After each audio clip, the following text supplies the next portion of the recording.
Hi, I'm Cash, and welcome back to Cash Talks Football, where we break down all the goals scored in the Premier League. There's not many goals today, but I am doing a video on Sunderland, Crystal Palace, because I think the Sunderland goalkeeper played fantastic in this game. And there's a couple of points I want to make about Sunderland. Normally on these 0-0s, though, you can find these over on my Patreon because they're much harder to break down on YouTube, and I can do certain things over there that I can't, and they're always free over there. So join the little community over there. You can always add in questions to ask me on Monday Night Football, even though Monday Night Football sometimes on a Tuesday, which is kind of hilarious.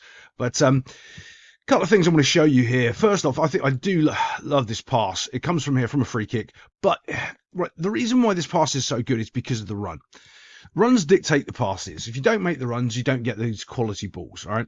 And you do get an absolute quality ball. This should be a goal, and I'm going to explain to you why it's not and what Sunderland lack here, okay? This is all about first touch. If this is a decent first touch, it's going in front of him and he's slotting it into the bottom corner there. His first touch should take him right to there, bump, and then he's just set up and he's nailing that. Watch his first touch. Here we go. Boom. Do we see that? That isn't good enough.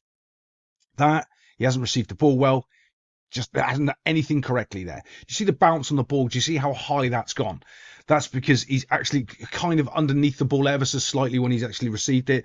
He's knocked it up in the air just a little bit. His first touch isn't good enough, so now he can't get a good clean strike quickly on the ball. He's got to take an extra couple of steps. And what that enables then is the Crystal Palace player to get back in and make a challenge. If that was a quality first touch, that's a goal. That's absolutely a goal. Well, it should be if it's a decent. If the player's good enough to have a better first touch, he's also good enough to slot that into the bottom corner and make that a goal. He's not. Bump. Do you see the bounce? Do you see how far wide and how much time is now wasted because of that poor first touch? And now Crystal Palace are back. They can get in a challenge and completely negate that wonderful pass and that wonderful run. You need all those components to score. You need the wonderful pass, the wonderful run, and the quality first touch and finish. That's what they were lacking, the quality first touch and finish. They had the pass, they had the run. Now they need to really concentrate in that final area of that first touch and that finish, and they will get themselves some goals. But yeah, the first part is hard, but it's funny. It's all hard, right? Each part of that component is difficult. But if you've got two of the parts, you want the other one. If you don't have, like, if you've got that one, you want these ones. You need all of them together, and that's a goal. Let's just have a little look at the block. Bump. Well, it's not block really. I think Will Hughes gets across and blocks it. It's very few players I know in the Premier League nowadays, because there's a big thing in sports analytics. If you know. I don't focus at all on any of the teams. Don't care what shirt they're wearing on the front or the back, the names. It doesn't make any difference. And you do have biases. If you don't, you're lying. When you start talking about players' names all the time, you end up building up a perception of what that player is or isn't, and you don't look at actually what they're doing on the field. And you start changing your perception because of the name on the shirt.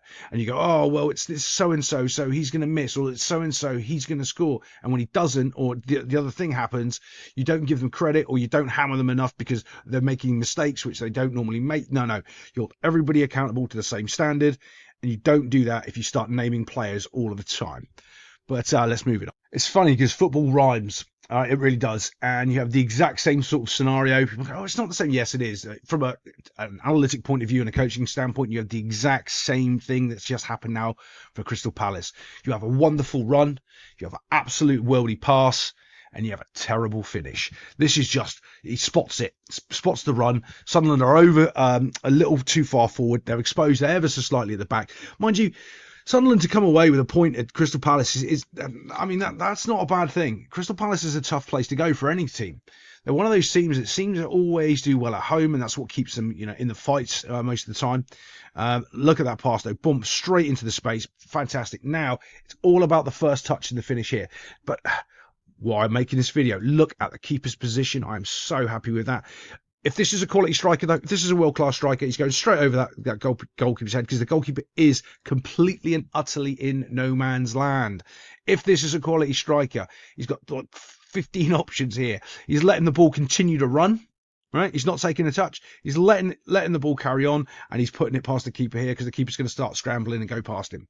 Doesn't do any of those things. Doesn't look for a ball over. Could have just taken a touch, beaten the goalkeeper. Just gone past him and put the ball in the net. Doesn't do any of those things. He's kind of snatches at the shot ever so look right there. You see, This is where he needs to go past the keeper, right there, boom, take a touch, go around. He chooses to go on the wrong side of the keeper where he's never scoring. He's panicked because the keeper's there. Look, mate, you can just go over the keeper's head. Just go over the keeper's head. But doesn't see this decision, and he just misses it. It's a poor shot selection. Everything he's done there is poor. His run is beautiful. The pass is beautiful.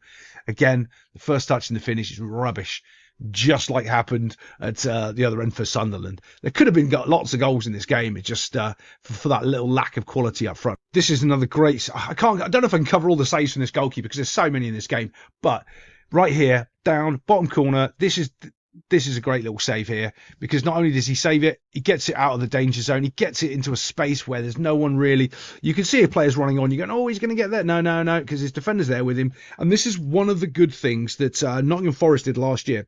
Whenever their keeper made a great save, the defence was there to back him up and get rid of the danger. And you can see that Sunderland are doing a very similar thing.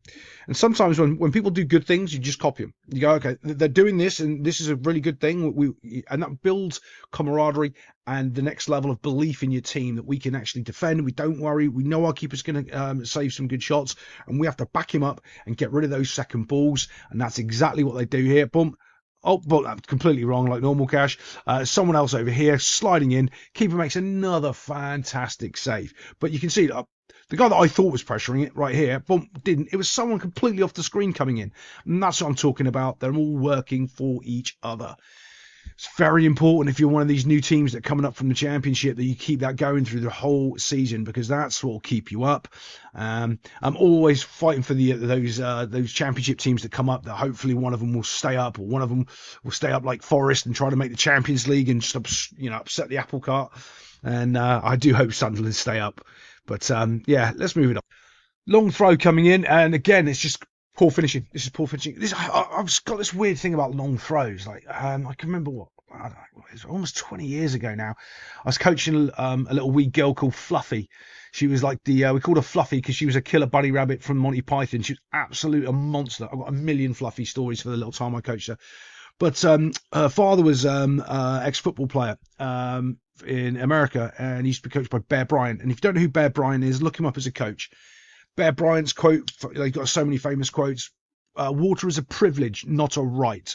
He's like one of these tough, old school Southern coaches that you didn't want to play against his teams. They were mean, nasty. And Fluffy's dad played for him, and he brought up a different way. She could take a throw in at. By the way, I've got it on video. When I say things, it's all real. I can back up everything I ever say. She could take a throw in at the age of 11, better than these kiddies here, and it's. There's a couple of little tricks to it, right? So Fluffy was she was pitching at the Olympic softball level at the age of 12, okay, for girls, okay, the softball, and it was all about just repeating that motion of doing throw-ins. And the problem you've got in the Premier League is these grown men can't. By the way, I've noticed it's a thing very much just sort of in Europe. Like if you go spend time over in North America, everyone can throw properly. They play baseball, they play American football, they can throw, all right? Over in Europe, not so much. Throwing's not necessarily a thing. They don't realise how much you can actually whiz this ball from a throw-in and keep, because you always see this loop trajectory coming in like this. Like you can do a flat fizz trajectory. There was another kiddie, I can remember his name, Jake Edelston, and he used to be able to whiz a ball probably about 14 and 15 years old from the halfway line into the penalty box at 14 and 15 years old. And I mean whiz, not throw it, fizz it in.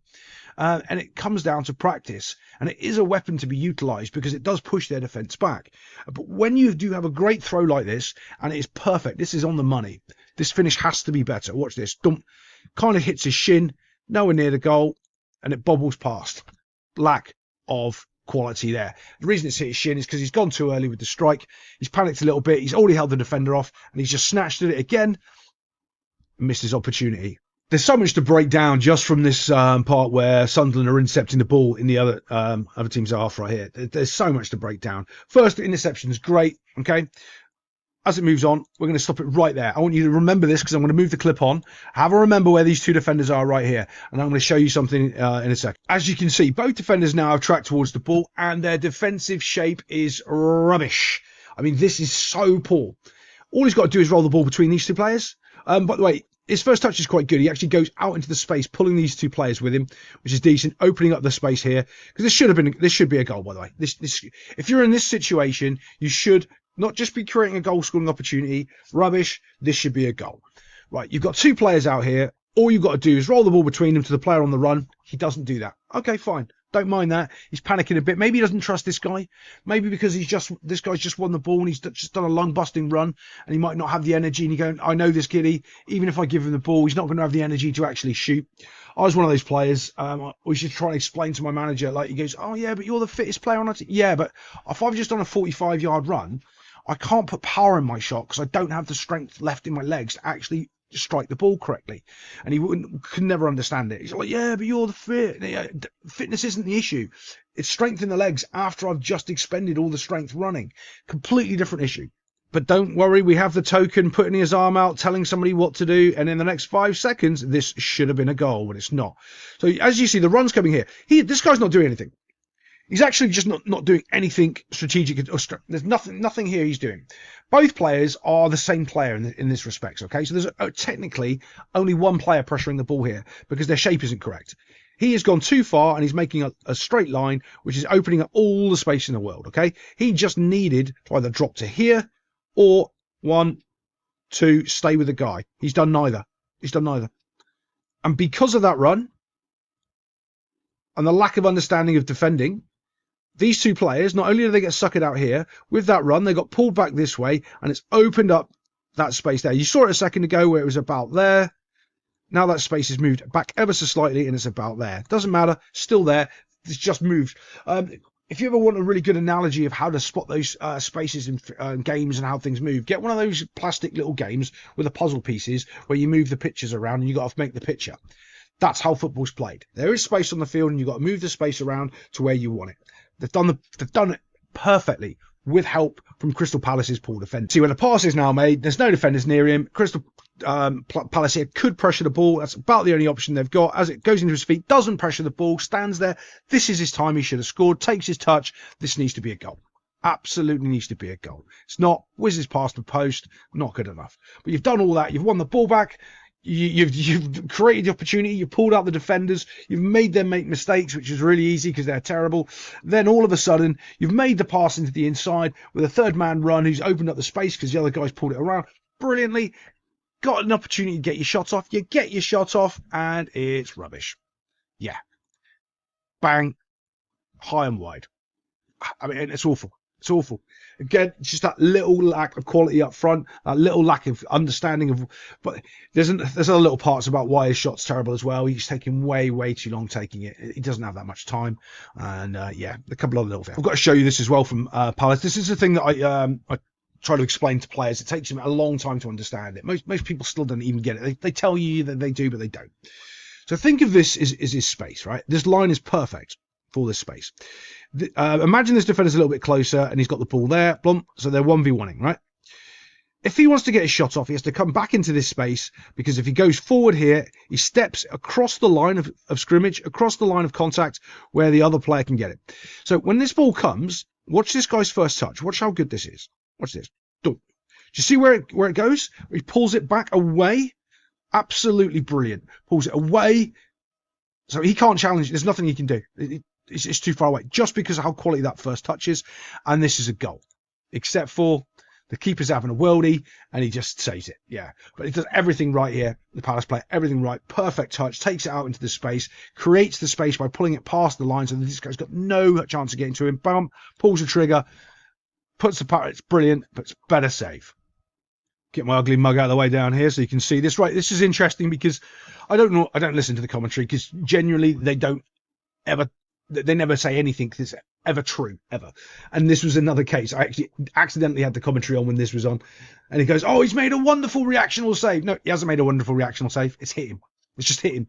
This is a quality finish in the inside, but the keeper's positioning is correct. Perfect. Was one of those things in goalkeepers in the Premier League. Well, not just Premier League. You'll see they go to ground too quickly. They dive too early. He stays big. He stays strong, but he's got luck on his side. And there is a bit of reaction. I'm going to show you his shoulder. All right. Watch this when it goes. Do you see his shoulder?